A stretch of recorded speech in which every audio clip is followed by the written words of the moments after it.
সাগর থেকে ধরে আনা ২০ প্রজাতির মাছ সূর্যের তাপে শুকিয়ে তৈরি করা হচ্ছে শুটকি। আবহাওয়া অনুকূলে, তাই দম ফেলার সময় নেই শ্রমিকদের। কক্সবাজারের নাজিরাটেক শুটকি মহাল বঙ্গোপসাগরের পাশ ঘেঁষে বালুচর জুড়ে গড়ে ওঠা দেশের সবচেয়ে বড় এই শুটকি মহালে এখন পুরোদমে চলছে উৎপাদন।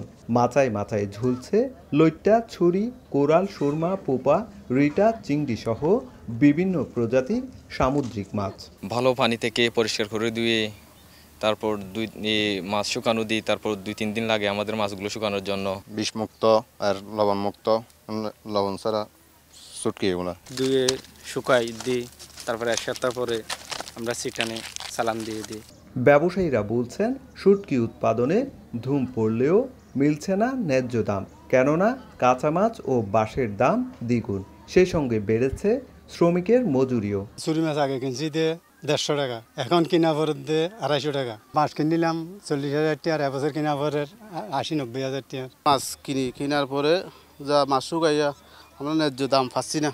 ন্যায্য মূল্য নিশ্চিতে শুধু পৃষ্ঠপোষকতাই নয়, রপ্তানির জন্য সরকারি উদ্যোগ চান ব্যবসায়ী নেতারা। সরকারিভাবে পৃষ্ঠপোষকতা, আরও টেকনিক্যাল সাপোর্ট এবং আর্থিক সাপোর্ট যদি আমরা পেতাম, আরও উন্নত করতে পারতাম।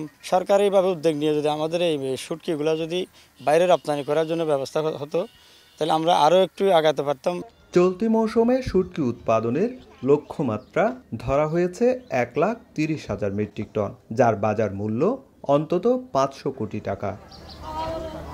সুজাউদ্দিন রুবেল, সময় সংবাদ, কক্সবাজার।